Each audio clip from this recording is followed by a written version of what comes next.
اگر انسان اپنی انگلیوں کا استعمال اپنی ہی غلطیوں کو گننے کے لیے کرے تو دوسروں پر انگلی اٹھانے کا وقت ہی نہ ملے۔ جب درد بڑھنے لگے یا کچھ سمجھ میں نہ آئے تو اپنے رب کی طرف چلے جاؤ، کیونکہ دلوں کا سکون اس کی یاد میں ہے۔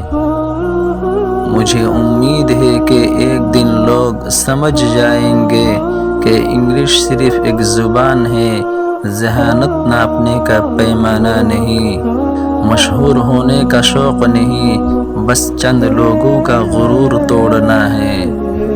رابطے حد سے بڑھ جائیں تو غم ملتے ہیں، تو ہم اس لیے ہر شخص سے کم ملتے ہیں۔ کامیابیوں پر مٹھائی مانگنے والے اکثر تکلیفوں میں نظر نہیں آتے۔ کچھ لوگ اعتبار کے نہیں، احتیاط کے لائق ہوتے ہیں۔ بے نسل لوگوں کی سب سے بڑی نشانی، تم انہیں جتنی عزت دو گے وہ تمہیں اتنی تکلیف دیں گے۔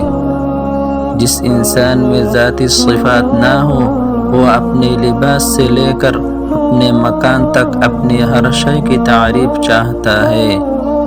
قرآن مجید کو ترجمے کے ساتھ پڑھیں تاکہ آپ پہ وہ سارے جھوٹ عیاں ہوں جو دین کے نام پر بولے جاتے ہیں۔ اپنے لیے وقت نکالو، لوگوں کی زندگیوں میں دخل اندازی سے کچھ حاصل نہیں ہوتا۔ پاک پروردگار نے عزت اور ذلت دینے کا اختیار اپنے پاس ہی رکھا ہے۔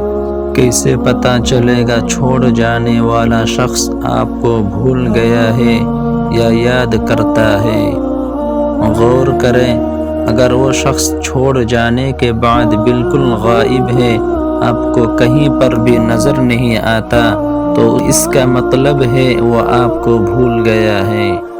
اگر وہ شخص آپ کو آپ کے دوستوں کے ساتھ ملتا ہے، آپ کو وہ نظر آتا ہے یا کسی شخص سے اس کا تذکرہ سننے کو ملتا ہے، تو اس کا مطلب ہے کہ وہ آپ کو یاد کر رہا ہے۔ کتنا مشکل ہے منانا اس انسان کو جو روٹھا بھی نہ ہو اور بات بھی نہ کرے۔